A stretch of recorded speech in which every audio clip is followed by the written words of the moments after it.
bana babondela yebisa tuma yango nini bito tuza na ndako aya kozongisa nga ma imba ibi ma yango kozongisa ma ngai mukolo yango nde na sopa mai wana ngana tekaka bien te so na teke bele ngana suka na nga 7 8 9 10 komate mais mukolo wana paprika mokamwa na sopi mai il faut mon na client na teki 37 carton ote omoni mai wana beko ibisa mai ya bibembe mais mai ya bibembe pas journaliste no embate no sani parce que edenga pardon si botiki nga na kufa mai ya bibembe nga na sokolo na elongi na makolo na maboko mai ya bibembe eza na elongi na nga na maboko papa ndenge bozaka na wenzi na bino kuna na gambela na monde des ténèbres pe wenzi pe ezali place baza kotinda yo okende koluka mai wana eza bisika oyo deja baza koteka yo tozamai ba cimetière mais so lingo zo mai wana faut que nokuta na bato oyo ba minjula batimulaka ba minjula ko banani abina nga kende kaka na cimetière mai oyo oyebaki na kosopa bisika zoteka influencer bisika zoteka na nenga molili ote omoni mai wana beko ibisa mai ya bibembe mais mai ya bibembe pas journaliste no embate no sani papa lende na ba wenze nyonso zo mona ville à Kinshasa ezali na l'esprit impire pour aluka délivrance totale pourquoi parce que en ce moment tozo mona nzoto ya maman mais molimo na ye eza déjà prise en otage quelque part baninga na ye o déjà bakota kilisanga wana ya molili baza koteka sous influence ya monde des ténèbres biloko ba effet eza ko se manifester na nzoto ya maman pour comprendre que non bazali déjà kozela ye na monde des ténèbres mais lui ami bazo zoyer pas lokola moko na bango mais ba komi kozwa maman lokola nani lokola sacrifice. Et en ce moment, pendant que je suis en train de parler, Nazoyo Kanalito il n'a pas l'ennemi. Maman a un problème pas seulement avec ses amis. Il y a un problème. Nan maman le bien on a plateau à dire. Je ne sais pas si on peut autoriser dans le bayan. Ce qu'on autorisé dans le bien. Problème est ça dans nous mine. Problème est ça que non. La maman place ya baleli. Mo bali ya maman. Azali na ba terrain miba. Cette complot bayebi na ko s'attacher maintenant avec batate kakanaba. Maintenant famille à papa, ils veulent que ba pese bango terrain mort. Mais le col la maman aboyi ko céder terrain moko. C'est là où il y a les vrais problèmes. Donc belle famille na ye bazo lukaba ko ese mutu. Enfin qu'on va récupérer terrain moko, mais pas à tous les deux terrains. Parce que son homme, il est contrôlé spirituellement. Papa Lendeli, ce qui est spirituel doivent être traités spirituellement.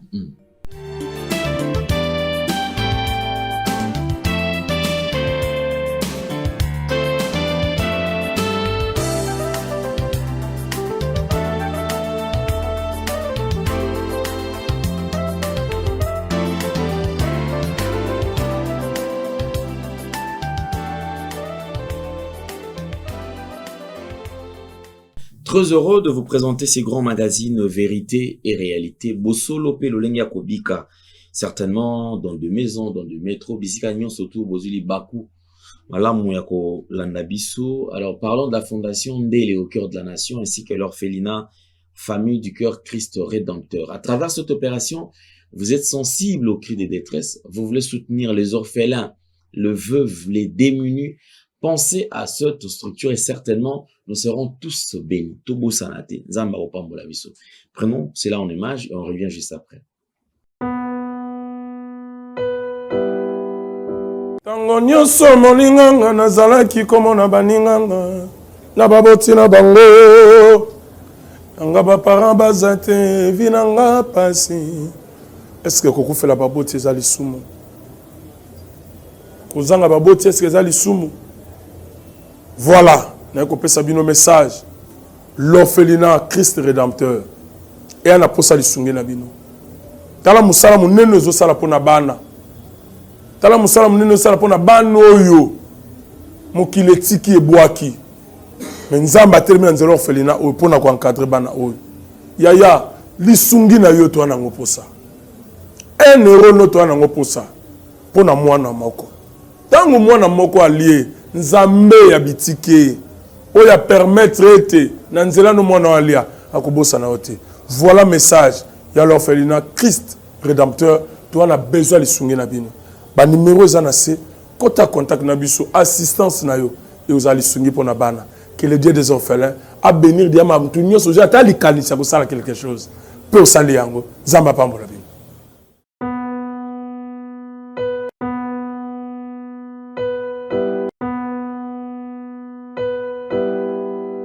De retour sur ce plateau, mesdames et messieurs, comme je vous ai toujours dit, je vous ai toujours annoncé, là, nous allons vous présenter les différents produits disponibles ici chez nous. Vous en avez besoin, vous voulez quand même en avoir. Sentez-vous à l'aise à travers le numéro. Vous allez comme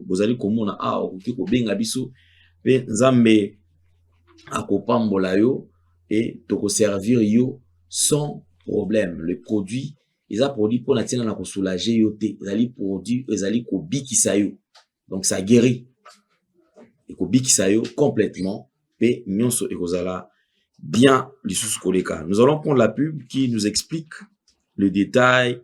Il y a nyonso tout oyo ezali ma produit toujours présenté bino. Suivons. Merci Banakin, Bana monde entier. Maxi bien-être. Sougala café, logo na mêlé logo mais le logo est amabé. Il y a bien pour na panne technique mais ko sale la on ndenge amabé te sale la ngo pour na mama.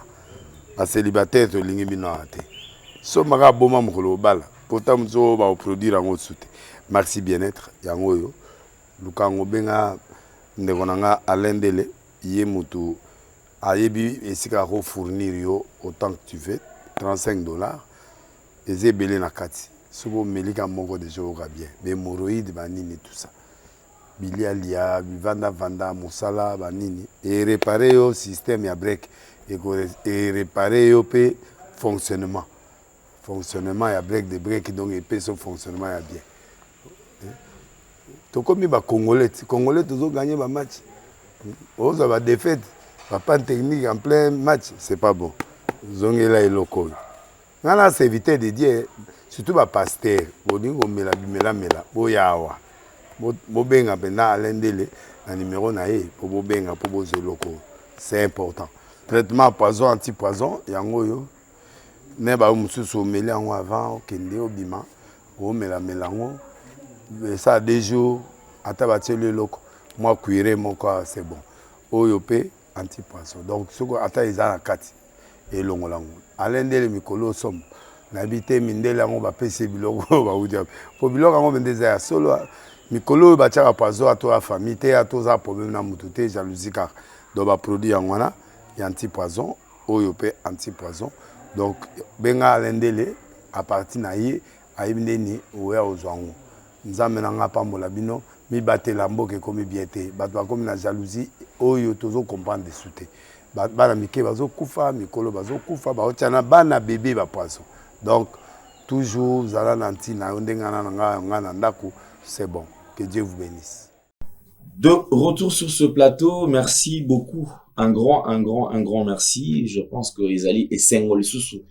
Il y a qu'à présenter Bino vérité et réalité. Dernièrement, tout ça qui n'a maman awa na plateau na biso. Et je vous avais dit que nous allons proposer le piste de solution ekosunga. Bande ko babima na makambo bazali ko kutana. On a zane Sengol ko partager plateau na maman azali awa juste à ma droite. Maman, bonjour. Bonjour, papa. Bonne santé, Sikoyo.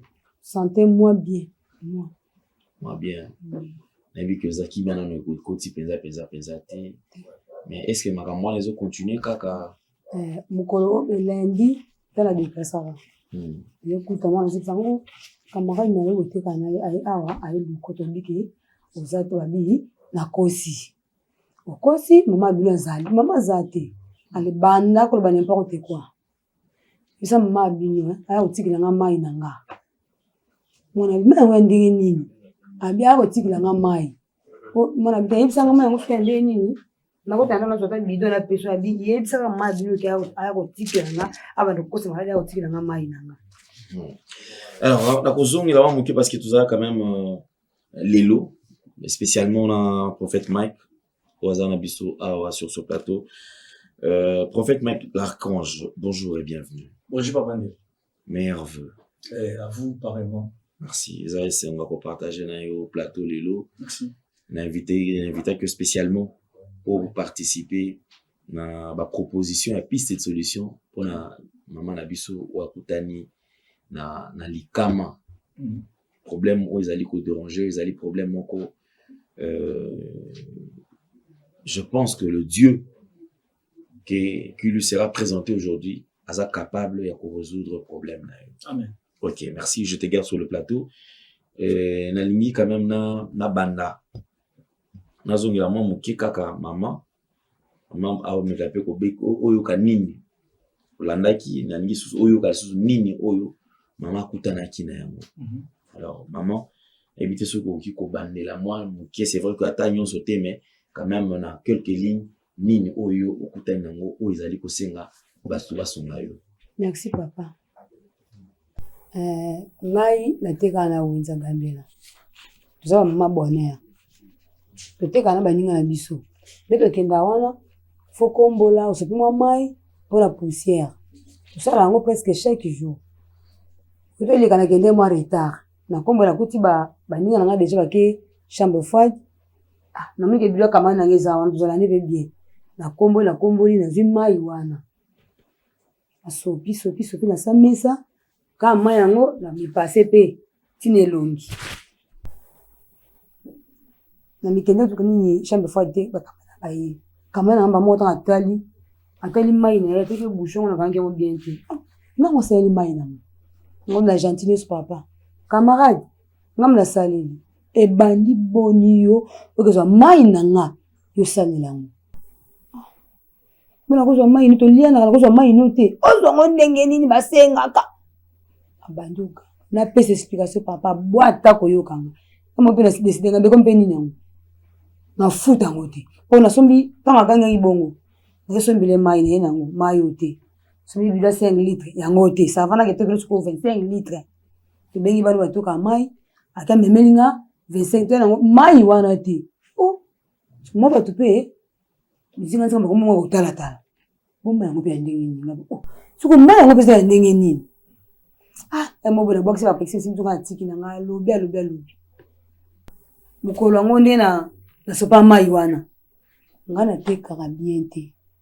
Ba ko teka ba 40 cartons. Ba kana ngani na suka kaka na 5. 4. So na teke belé. Ngana suka na ka 7. 8, 9, 10 komate. Mais mukolo wana pa peka mokamwa na sopi mai. Il faut mon na client. Ba client na teki 37 cartons. Ngabi ale ba bichama penza ma ba swani sunga keto ngapelo na teki nga ngamoko. Papa. Nakenda ku. Lobi on a qui moi retard. Papa ça nga passe papa. So fini nga te passe. Nakomi ndaku. Na pepe na lali na ngana tongo nango nala mukabu nazo kokate. Nasaka makasi na keteka. Na yebo na msabiwa bila kokite. Nazongi ndaku. Tana zongi na bila ndaku fife kote ya makasi. Nafana ndaku jour la ndaki pe na kete. Ba mulike 2 jours na ya te babite. Oh, mude nini ma fezo ya te malamu. Tokite na ndaku. Ba yeko tala nga. Omisatu na moko na nga oyo na makambo ya biso na ya mai. Tana komi, tamba komi. Bapesi mbote bana bamisi bakiti bavandi. Ndeni sante ka sante na kokate ngape papa mne kama na ngaponga na problème nete. Na seka gentil meye eluga kokangama. Avant na kita wani ngisa makolo. Ngana okipete. Nebeka nde tosaki bongo sila kinango.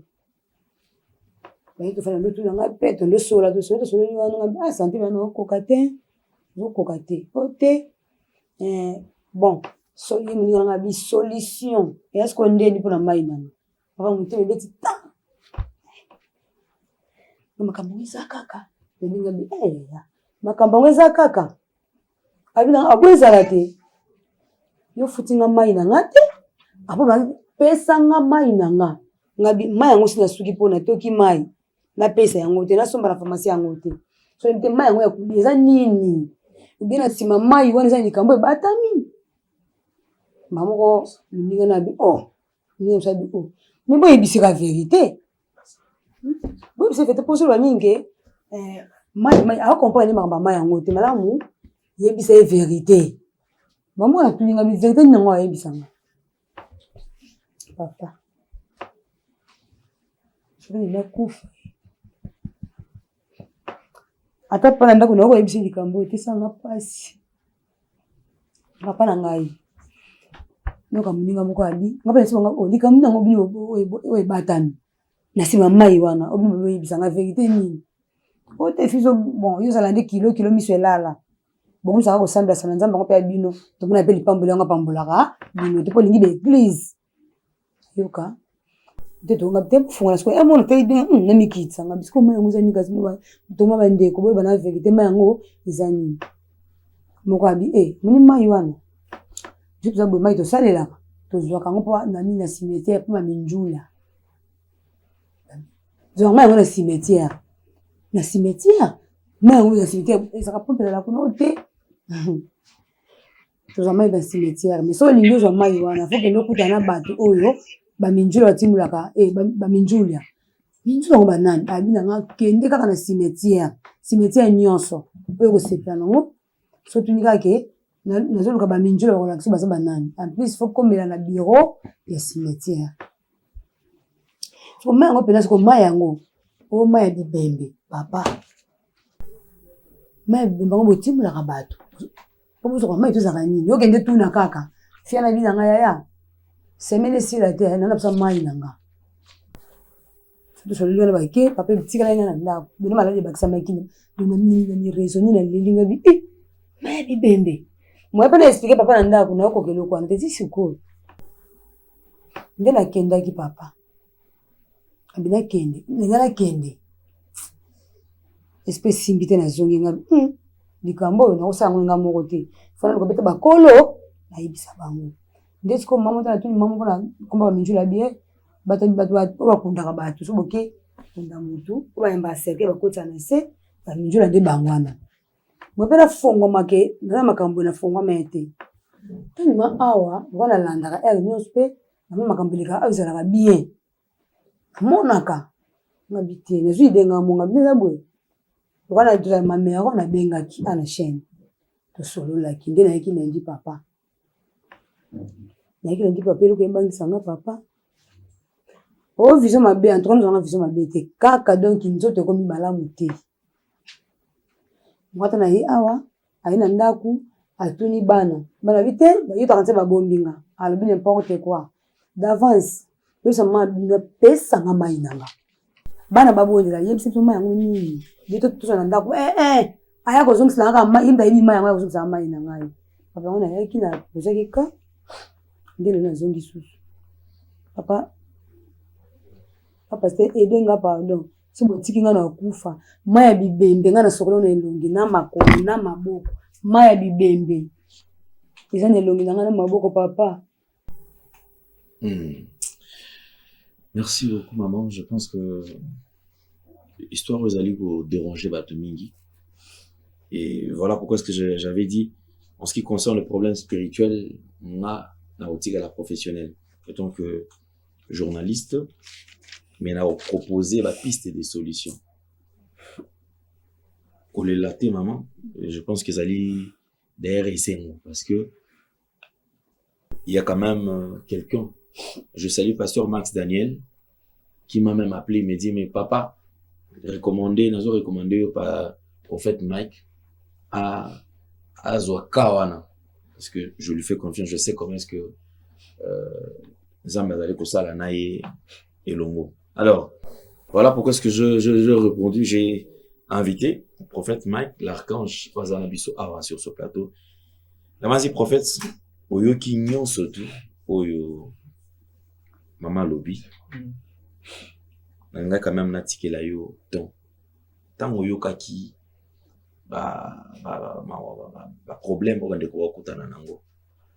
Ni nezo mato na motima, ozo kanisa nini pour na bango parce que zali makambo bakutane nango. L'autre fois, au Benga, il y a un pisolo pour la maman, qui a un problème dans l'ikasu. Na maman, il y a un problème à maï. Bembe, au sengeli, à zongisa. Alors, au zongisa, sengeli, yenda qui na cimetière, à qui ko solo la, na bandeko, au basala, au bamenzula, so bamenzula, ba on ne ba bimise les maïwana, pour akende. Est-ce que vous avez la répercussion de la vie un jour? Est-ce que maï ou pas moussaki? Parce que, alors, bien, tant on voit qu'il maïwana, effectivement, à moni, à teki comme pas possible. Derrière tout ce qu'il y avait comme vente, est-ce que Makambo, sur le plan spirituel, quoi fêter vinaïté? Voilà, Osana Maloba. Très bien. Tobondela. Yawe nzambe na makoki nyonso. Komone komisamo. Natiki momo na salo beaucoup na yo. Natiki présentateur émission, natiki maman dans un problème, namitiki na salo beaucoup na yo. Équipe technique na salo beaucoup na yo. Tikate barkange ni mozo contrôle nesika oyo. La BBC nyonso o ezali ayote ezo moto na nzambezika zo contrôle tikate molimo santu na yo a inspiré biso yende aloba yende lakisa yende apesa solution pour la maman. Nous ne sommes que des simples instruments. Ainsi j'ai prié par le nom puissant de Jésus-Christ. Amen. Amen. Au permettre na papa lende le napesa me veut le meilleur na équipe technique il y a nouvelle tendance. Nzambe ya mona bango. Vraiment, Moussala Otosel Bango pendant 2025. Année passée, donc on a travaillé au Four au Moulin, que Dieu vous bénisse fortement l'équipe technique, nouvelle tendance, Nayomo Papa Ndele, la confiance placée à ma modeste personne. Merci. Chose qui n'est pas facile. Merci beaucoup pour cette confiance. Merci Mingi na Barkange, partout vous êtes connectés. À niveau, il y a en Afrique, à Kinshasa, à niveau il y a Europe, à niveau il y a Amérique, Asie, Océanie, na tombeli bino vraiment mbula 2026 ezala mbula ya malamu ndenge wenzamba yebisi biso ke année 2026 pour les archanges ezali année ya gloire. Papa Ndele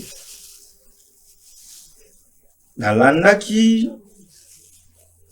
makambo oyo mama na biso na plateau pe nalandaki makambo bandeko mususu napesi kulutu na pasteur Max Longonia et me veut le meilleur na bandeko nyonso baleka nouvelle tendance na prophète mon frère donc, qui est encore le frère Guélor prophète, que Dieu vous bénisse, merci beaucoup. Alors nous allons parler de la part de Dieu. Amen, maman. Amen, papa. Nga naza na solution te. Nga naza simple instrument. Mais nalingi kaka awa toloba de la part de Dieu. Et loko nini o penza et vandi o ezo memayoni na kufa. C'est quoi au juste? Papa Lendele, ici je vous parle du marché satanique. C'est quoi le marché satanique? Le marché satanique ezali ndenge bozaka na wenzi na bino kuna na gambela. Na monde des ténèbres pe wenzi pe ezali. Mais na kati ya wenzi wana ya ténèbres, nous avons des branches.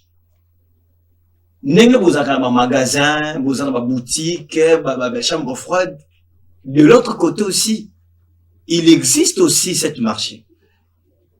Mais et lorsque comme Lio n'a vendu sur nous na Osée chapitre 4 verset 6.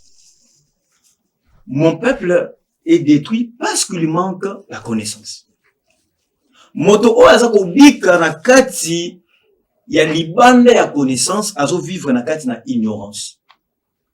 C'est vrai que mai oyoyo oyebaki na kubwaka pona kuboma poussière place oza koteka pe osukole longi makolo tout yo yebaki teke non e yana makambo o ebatami na se ya mai mais mukolo nango bisika oyo akotela ba alliance ayebi rôle ya mai wana place wana ngai vraiment na condamné ote parce que aux na kati ya ignorance soko ozalaki na boyebi au moins kozala na ba réserve mais place wana nga na condamné ote mais nga naza komemelo maloba na Nzambe parce que maloba na Nzambe nde ko permettre que non ebimisa yo na kati ya bisika baza komema yo. Papa Nende, le problème c'est quoi? Le problème avec ça que non, maman baza komema na piste moko très compliquée. Je vous cite les endroits où il y a ceux qui montent des ténèbres. Balingi bazon muta otage. Bisika bakenda côté kabatu. Et loko liboso il faut aussi bateka mutu na se ya mai. Et loko ya mibale il faut aussi place bateka mutu na zamba. Ya mwana boyoka ki même ndeko na biso mususu oyo azaki na dossier likasu. Akomi ko se retrouver aza ko bima na zamba. Zamba ezali moko ya bisika ope batu batekami. Ndenge batu batekamaka na se ya mai, ndenge batu batekamaka na zamba, ndenge moko pe batu baza kotekama wapi na cimetière. Nde bisika oyo sikoyo yo se retrouver place oyo baza kotinda yo. Place baza kotinda yo okende koluka mai wana eza bisika oyo déjà baza koteka yo. Vina yo, moi je ne parle pas de corps parce que moi je suis spirituel. Vina yo, awa déjà, bati yango likolo ya hôtel, mais hôtel wana ezalinde na cimetière. Pas seulement na cimetière. Quatrième point, motate kami na désert ne sobi. Cinquième point, motate kami wap, motate kami na montagne na ngomba. Et sixième point, motate kami wap na poubelle. Voici les 6 points place mutate kami. Bisika baoti na yo okende koluka mai wana pour que zone oela bango. Bazali déjà awa déjà côté kayo déjà. Otami na hôtel maléfique. Mais yo te kami na se ya maite. Yo te kami na zamba te. Yo te kami na esobete. Yo te kami na montagne te. Yo bateki yo na poubelle te. Mais yo bateki yo wapi? Bateki yo na cimetière. Okende yo okende na cimetière, une fois yo sur ma colonna yo, onyati na cimetière. Donc ok ko valider vente na yo. Pour bazo zelande ma colonna yo enyata pour que le monde des ténèbres bazwa accès maintenant. Na vente o déjà ba sali. Mai oyo oyebaki na kosopa bisiko zoteka. Et influencer bisiko zoteka na nenga molili. Vente soteka ki, oyo teka 5, 6 cartons, 7 cartons, mais comme na niveau ya ba 37 cartons. Au sala ki vente moko sous influence ya ténèbres. Oteka ki na nzambeti. Et une des choses, tant yo komi bisika koteka, avant de faire toute chose, maman nana, qu'est-ce qu'il faut faire? Il fallait que normalement, au sani, il faut que normalement, oyeba na kobonde. Bible dit sans moi, vous ne pouvez rien faire. Sans moi, vous ne pouvez rien faire. Oyeba kakobanda koteka elongo na nzambe pe kosukisa na nzambe. Okokaki kozona no kombote, po okombola, okokaki kozona mai ya voisine na ote. Mais soki keno yo obonde la kitango okomaki, parce que ozwaki possession esika wana te. Yo zonga kindaku me oyebite na butu banani oyo bayaka na wenzi wana. Papa Nende, na ba wenze nyonso zongo na ville Kinshasa. Ezali na l'esprit impire. Mais cet esprit empire, où est-ce qu'on domine ba wenze Kinshasa? Ezali na sirène o bazali kobenga Marie Valencia. Marie Valencia ye azali sirène. Oyo moni même ata ba musique na moderne baza koyembela ye. Ba musicien nyonso profane ba yembela ye. Cette sirène Marie Valencia yende mutu azui atindikaka ba élément na ye atindi kaka otosa ko benga les oiseaux impurs ba yaka na kati ya ba wenze nyonso ya Kinshasa pour que basa nini pour que ba semer o ezali terreur biloko nyonso etekamaka na ba marché nyonso ya Kinshasa nyonso ezali ya kolia te nyonso ezali ya kosomba te. C'est pour cela il est recommandé tango maman lami biloko na ndako une fois ko servir yemoko maman il faut abonner la pona biloko wana parce que yo moni keno ola mapondu mais oyebite na ténèbres ezani na kati ya pondu wana. C'est là où vous avez échoué. Vous n'avez pas commencé cette journée avec Dieu. Au bon de la quitter. Même à ta tu n'avais pas prié. Maintenant, ce que vous devez faire, c'est quoi? Comment est-ce que maman a coquille pour retrouver l'oblique? Maï oyo pakona nzoto ezo réclamé déjà. Et quand ici déjà aux accès na hôtel magnifique. Mais pour que oyeba kobima kuna, ce n'est rien autre que non de chercher à trouver la délivrance. Bisika baoti na yo okende kozwa mai bisika ne oza kokende kotekama. C'est que moi je peux vous dire que okende te na cimetière. Prenez deux choses. Ne partez pas. Sortez la cimetière au validé vente. Donc, au coquille qu'on na cimetière en ce moment. Sortez la cimetière, ma colonayo, et l'autre rose il a eu, que ma colonaye, ce qui fait nyati ma belé, la cimetière, a validé malamoko vente ya bon moyen. La deuxième des choses, azamoto oyo siko du famille sana maboni. Pour aluka délivrance totale. Délivrance totale pourquoi? Parce que en ce moment, tout le monde a nous autres ya maman. Mais mon lit monaye est déjà pris en otage quelque part. Mon lit monaye est comme kuna ndenge nini à partir ya contact ya mayuana ya cimetière na nzoto naye. Donc il est déjà pris en otage, un esclave dans le monde des ténèbres. Mais pour que sikoyo baye bapena ko achever bazo zela kaka kenon yemoko yango no moni kenon ba camarade na ye ba tate kana bango ba boy ko kende ko tikaye ba lingi kenon yemoko en âme et en conscience aye ba kenon yemoko nde mutu aza ko kende ko mipesi pour ba valider maintenant vente na ye. Maintenant ce qu'il faut c'est quoi? Il faut maintenant tozonga maintenant na kati na Bible. Tozonga na kati ya Biblia maintenant totanga sikoyo makomi na Nzambe elobi nini. Elobi na ngwata kulut na Roger Baka. Nous allons maintenant poser les fondements et nous allons avaler les rouleaux. Bible bisibisoni. Nous allons lire la parole de Dieu. Totanga na Actes des Apôtres, chapitre 4 verset 12. Actes des Apôtres,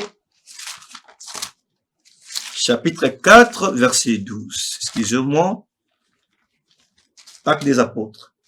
Chapitre 4, verset 12. Je lis la parole au nom du Seigneur. C'est que la Bible dit. Il n'y a de salut en aucun autre, car il n'y a sous les ciels aucun autre nom qui été donné parmi les hommes, par lesquels nous devions être sauvés. Amen, amen. Amen.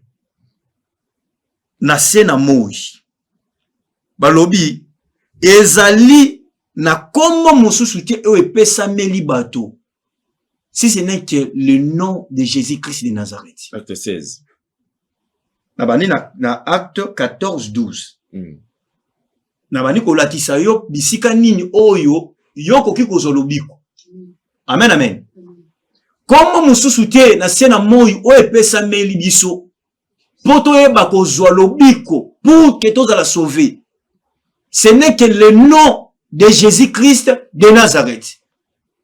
Ce n'est pas le prophète qui guérit. Ce n'est pas le pasteur. Les évangélistes non plus. C'est le nom de Jésus-Christ o epesa meli biso pour que to eba kozwa lobiko. Amen, amen. Maman, au monde ozana na linka kana biso lelo que au fati. Ah, au ça mène bien ti. Amen. Oui, ça mène bien au archange. Amen. Hein, au fati. Pourquoi au fati? Parce que même les ténèbres, babanga comme on a connu Christ. Même lui-même Satan, il faut vous citer. Je pense qu'il y a des magiciens. Oh, autant ou sataniste, tant ou bimi kuna, bazoko témoigner que ceux qui kaka au lobby comme on a Jésus-Christ de Nazareth. Papa Lendeli. C'est un grand trouble qui se crée dans le monde des ténèbres. Juste le nom de Jésus a un pouvoir. Le nom de Jésus a une puissance. Le nom de Jésus apporte les salis. Apporte la vie là où il y a la mort. Parce que net au fin de plateau boué, na nous autres ya maman. Bah tu déjà liwa na katinaï. Mais c'est le nom de Jésus. Oh, on est dans la capacité. Ya kolongola. Koufa na nous autres maman. Pe exomisé na bon moi. Amen, amen. Donc ici, maman s'est retrouvée dans le marché satanique à travers l'alliance maléfique. Donc, baninga na ye, oh déjà, kota ki lisanga wana ya molili. Bazali kote ka sous influence ya monde des ténèbres, à partir ya mayuana, ya bibemi. Oui? Bazali kote ka sous influence ya monde des ténèbres. Maintenant, par erreur, oh maman sali, balingi suko ba profiter, ba faire adhérer ye. Na kati ya club wana. Chose qui ne passera pas. Biloko ba effet oza ko se manifester na nzoto ya maman pour comprendre que non bazali déjà kozelaye na monde des ténèbres. Mais lui ami bazo zoyer pas lokola moko na bango. Mais ba komi kozwa maman lokola nani? Lokola sacrifice. Parce que vous ne faites pas partie ya club na bango. Lokola o utiliser mai na bango sans que oza na moko na bango. Au comme directement sacrifice dans le monde des ténèbres. Il est déjà pris comme notre azur local esclave déjà. Il y a un moment qui est déjà santé déjà. Et ça, qu'on répondre comme il faut. Il faut maintenant, le plus vite que possible, qu'on kota na mabondi. Qu'on l'année mabondi. Pour na aluka ozali délivrance totale. Ndebisika auto que nous vanda kuna bien na kati na délivrance totale. Deuxième verset biblique. Romains chapitre 10, verset 13. Nous allons lire la parole de Dieu, Papa Lundi. C'est très important. Tant que loba pour que bande découpé au bazar olanda biso, bae bakozo biso au sérieux. Nous allons lire Romains. Romains chapitre 10, verset 13.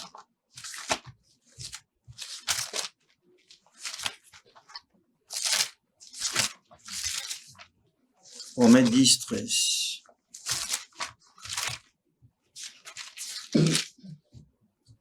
Je lis la parole au nom du Seigneur. Car quiconque invoquera le nom du Seigneur sera sauvé. Donc, awa, au invoquer comme mot, il y a prophète Mike l'archange. Au invoquer comme mot, il y a papa l'ennelité. Mais awa, Bible lobi qui non, que moto o y a invoquer comme mot, na kolo sous Christo, a kubiki sam. Amen, amen. Amen. C'est là où que je suis en train de vous recommander. Toki mana comme mususute. Toko ki mana comme na kolo sous Christo. Et quand nous allons prier, le ciel sera ouvert.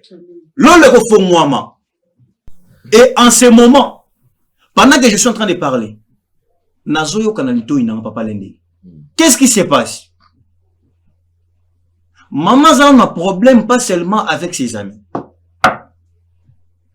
Na kati ya monde des ténèbres, bakoki kozwa mutu vaike vaiketi.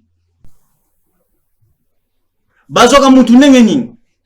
Il faut que non, ce qui mutalibanda lingi, papa lendeli, acha maman na biso mutu nasi. Mutalibanda wana, il faut aluka, comment, koyeba na ko se familiariser spirituellement, na bisika makila na evandi. C'est-à-dire quoi?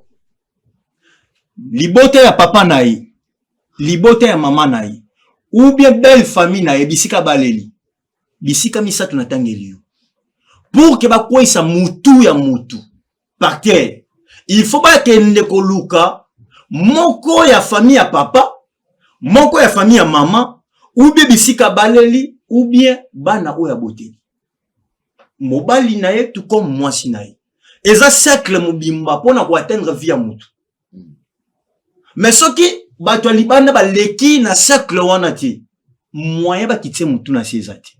Qu'est-ce qui se passe réellement? Le Saint-Esprit de Dieu me dit. D'abord, ce n'est pas d'abord ba camarade ou ya club na ye bangonde mutu baza na kati ya base ya makamu. Problème eza na nugni. Problème eza que non, la maman place ya baleli. La maman place yé à baleli. Qu'est-ce qui se passe? Liboté à maman place à baleli.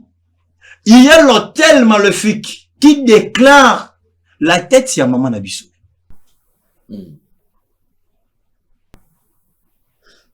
Baloukiye n'engeni so bakuko atteindre. Et maintenant, cet complot bayebi na ko s'attacher maintenant avec batate kakana bam. Et bisika o bazoluka ba kwesa mutu nayi. Pourquoi bazoluka ba kwesa mutu nayi? My God. Il y a un problème que jusque là maman lobia on a plateau à Il y a un problème. Nan maman lobia on a plateau à Je ne sais pas si on peut autoriser na lobia. Si on autoriser na lobia. Comme sous ses alliés. Avec sa permission, parce qu'il est aux anoïté. Ce qui permettre na loba problème, moi, na lobia. Au le maman. Na loba. Aux apprêtes. Le problème, c'est quoi? Mon bali ya maman. Azali na batere miba. Maintenant, il faut pas l'oukaba construire pour bâtir un locataire afin qu'il va nous survivre. Maintenant, famille à papa, ils veulent que bah paye son terrain mort. Mais le col la maman a beau y concéder terrain mort. C'est là où il y a les vrais problèmes. Bazo lukaba ko sa mutu na ye à partir ya batu ate karana bang. OK. Donc problème à maman base nango évangéline na belle famille. Que si aujourd'hui, que tu telem na maboneli, vous allez voir Nenge Roma Lobby, qu'il y a qu'un seul nom autre qu'on invoquer pour que tu obi kisama. Comme on a collé sous Donc, belle famille na ye bazo lukaba ko ese mutu, afin que on va récupérer terrain moko, mais pas tous les deux terrains. Parce que son homme, il est contrôlé spirituellement. Asa prise en otage na famille na yemoko propre. Mais si ko maman ndeka ko monika basi za nzunzu alinga tele la belle famille bazo terrain moko ti. Mais ce que belle famille ba salé les réunions ba ko isaye pour que bazo sko tous les deux terrains. C'est ça le vrai problème. OK. Alors moi je suis venu rapidement parce que ces derniers temps je suis en prière. Effectivement, parce que le Seigneur na piste de solution. Voilà. Il y a mon des alliés qui sont intéressés parce que tout à l'heure tu le vois qu'il y a le solis zakara na combo moko mususuté tatate mamate. Oui. Donc ceux qui belle famille bandeko o bazali cause principale. Ceux qui zaki qui na combo na bango ne Bible lobby to ka ko banga. Voilà. Aussi longtemps que combo na bango ils a cité na Bible on a dit. Voilà. Donc il y a qu'un seul nom et le nom est puissant. Le nom puissant.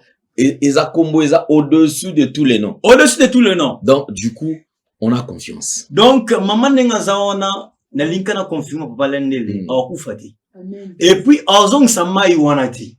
Amen. Ngas okana ko sengaye. Soka yebi kombo ya mutu oyo apesa ki oyo aza ko déclarer mai wana. Apesa mai. OK. Et puis le reste des choses, tellement tous en la télé, moyen à l'obésité. Na retourne naï. Apé sangaï. Bah, comme, naïbi biloko, oh, il faut na tout naï. Parce qu'il faut aller à la repentance. Et ça dit, première partie, il y a c'est une délivrance totale. Et puis, qu'on luka nengeni na comment na kole Christ, qu'on récupère aux alliés sur esprit naïe. Et ça déjà na kati, il y a prison satanique. Bah, donc, c'est la siko pour que, anya ta cimetière, soit des croyants qui, à qui qu'on luka maï, mais à aucun ko agréé vente na yo. Mais, maman, on fati. Yes. Mais, bah, ne ko wana ba osengi maï. Erango déjà. Nazali ko zoua. Mokili mobimba témoin. Que après 3 jours, auto le kana maman la prière. Ce qui bango moko ba se retirer bien avant. Papa l'endeli. Dans le monde des ténèbres, il y a le flèche aller, il y a aussi le flèche retour. Parce que en ce moment il y a attaqué. Tant on matin ma bondeli, flèche wane ko bima na nzoto mama. Et ko zonga. Mais ce que zongi il faut toujours, le quoi la flèche wane bimaki, il faut qu'il sa muto muto. Mais ce qui est au bon ya wenzam, Dieu est capable. Il y a sa flèche wana, mais il fait zong. Ce que zongi, na kata spiritualité, papa l'endele. Ce qui ngai, na kei ko luka bikila kila pona kitisa yo, et que ce qui na resir yoti, flèche wana e bimi pa na yo, ce que zongelinga, et quoi sa muto na. Merci beaucoup. Merci beaucoup, papa Archange. Je pense que Bandeko Obozola Nabiso et Toulousaï qui n'a souci quand même, il y a piste de solution. Donc, prise en charge déjà Ezali et nous sommes rassurés que Nyonso et Kolekana Malamu Mingi Sukoleka. Je pense que je dirais c'est bon là-bas. Ok. On va chuter avec papa Mike parce que c'est lui qui va faire la prière de clôture. Ouais. Et surtout, maman déjà Zali, prise en charge des Zali. Très bien. Et le reste, il cause à la continuité hors caméra parce que la solution est déjà là. Très bien. Un grand merci, Nabino Nyonsotou. Faites le maximum de partage. Très bien. Partagez, partagez, partagez. Vous avez un problème, le plateau est disponible. Le plateau est à votre disposition. Vous avez un problème qui vous ronge, qui vous dérange, sentez-vous très à l'aise. Awa. Vous allez en besoin Nabino et on va trouver la solution. Merci beaucoup papa Archange. Merci. Nabanzi les différents programmes vous allez comme ça tout ce qui sera et la prière comme ça. Oui pour nous clôturer à la fin n'ingina bisa maman que vous n'avez pas yako lutter contre ba camarade te karana bango ba maman bonheur baza ba maman malheur bonheur ti parce que ce bazaki ba maman bonheur mais maman ngaza bonheur baza ba maman malheur parce que bazo vivre na ténèbres mais Ephésiens 6:12 et biso que nous n'avons pas lutté contre la chair et le sang mais nous avons à lutter contre les dominations les autorités le prince de ce monde des ténèbres et quoi encore nous devons lutter contre les esprits méchants qui habitent dans les célestes. Il y a 4 colonnes fondamentaux dans le monde des ténèbres que bisoba nanzambe, il faut lutter contre eux. Donc, maman, domination autorité télémélio. O bazo luka kufa na yo. Nde biso na nzela na mabondeli. Tango to kobelela kombo na Emmanuel Jésus-Christ de Nazareth. Directement papa lende. Nanzimi te okoma na 3 jours. OK. Nanzimi te okoma na 3 jours. Le ciel sera ouvert. Parce que la carte du monde spirituel, il y a des codes. Makambozo leke la maman a ba code na ngwe na Bible a. Bilu ko na otango, il y a ba code. Donc ce qui a habité a occupé ko na cimetière. Mais le col que non, vous m'avez invité pour un dossier oyo. Na ebise que non, première des choses a na cimetière te. Et deuxième des choses, na ko conseiller maman ndengo zonganda ko a. Au mettre papa au courant. Au bout de ça va pourquoi. Papa est au courant, il est comme Elio. Mais dossier, oh, il y a traitant monté à niveau, il y a la police et tout, vous n'allez pas réussir. Et ça, ma caméra spirituelle. Papa l'endeli. Ce qui est spirituel doivent être traités spirituellement. Sans ma caméra spirituelle, bokena bonzo to ko menacer batouana. Ils peuvent demain après-demain, bah, ils vont s'éclipser. Mais demain après-demain, maman retient Moutounassi. Donc, bref, c'est que je peux vous dire que non, après ici, pour partager na maman hors caméra, je vais prier pour elle, que a bénéficié d'abord, on a oisali protection divine. Ténèbres et mon outil. En fait, que tu as 3 jours, il y a ma bonne pour la délivrance. Ok. Alors, pour les archanges, toujours les programmes, il y a Midi Miracle, ça continue. 12 heures, toujours l'heure de Kinshasa. Je suis en train d'inviter tout le monde qui veut rejoindre cette grande équipe, les archanges. Veuillez nous contacter, toujours avec notre numéro, plus 243 97 590 19 41. Et c'est la meilleure des choses, Oyo Tokoki, Koyeba Nakosala. Et autre chose que Tozako Yebisa Bandeko, Topesi, merci Mingi na Bandeko, nous sommes participants qui pour na makambo ya orphelin le 25 décembre. Je pense que tu vas revenir na plateau pour que bon mon aba image. Nebosunga ki orphelin, Topesi, Longo, Nyana Barkange, partout vous êtes connectés. Merci Mingi na Papa Lendele pour cette invitation. Et je reste disponible pour la nouvelle tendance télévision au cas il y a nécessité d'un besoin à ce qui concerne le combat spirituel. Nous sommes là pour l'œuvre de Dieu. Merci beaucoup. Merci beaucoup. Je pense que c'est par ici que nous mettons un point final. C'était un honneur et repartager le plateau ensemble. Puis ces solutions et mon ami et nous croyons que tout va très bien se passer. Partagez la vidéo, faites des commentaires. Vous avez besoin de nous à travers le numéro qui est affiché. Contactez-nous et tout sera OK. Merci à Gédéon, merci à Paul, merci à Jordan Panzou. On se retrouve prochainement. Au revoir. Bye bye.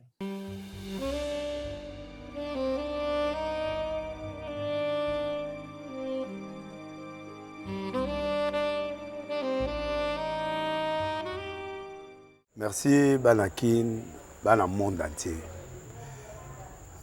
Maxi bien-être. Sougala café, logo na mêlé logo mais logo ezamabe. Il y a bien pour na panne technique mais ko sale la on ndenge mabe te sale la ngo pona mama. A célibataire to lingi bino ate.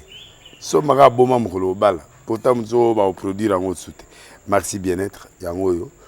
Lukango benga ndeko nanga alendele ye mutu ayebi esika ko fournir yo autant que tu veux $35 et belé na kati sobo melika moko de jour bien be hémorroïdes banini tout ça bilialia vanda musala banini et réparer yo système ya break et réparer yo pe fonctionnement ya break de break donc et pe son fonctionnement ya bien to comme ba congolais toujours gagner ba match on va défaite papa technique en plein match c'est pas bon zongela eloko ngana c'est éviter de dire surtout ba pasteur boningo mela boyawa bo benga pena alendele na numéro na e po bo benga po bo zeloko c'est important traitement poison anti-poison yango yo ne ba mususu mela ngo avant kende obima o mela ngo ça 2 jours atabati le loko moi cuire mon corps c'est bon oyo pe anti-poison donc ce que ata izana kati et longolango alendele mikolo som na bité mindele ngo ba pese biloko ba udia po biloko ngo bendeza ya solo mikolo ba tchaka poison ato la famille te ato za problème na mutu te jalousie car do ba produit yango na ya anti-poison oyo pe anti-poison donc benga alendele à partir na ye ayibindeni oya ozwango nzambe na nga pambola bino mi batela mboke komi bien te bato bakomi na jalousie oyo tozo comprendre de souté bana mike bazo kufa mikolo bazo kufa baotiana bana bébé ba poisson donc toujours zala nanti na ndengana nga na ndako c'est bon que Dieu vous bénisse.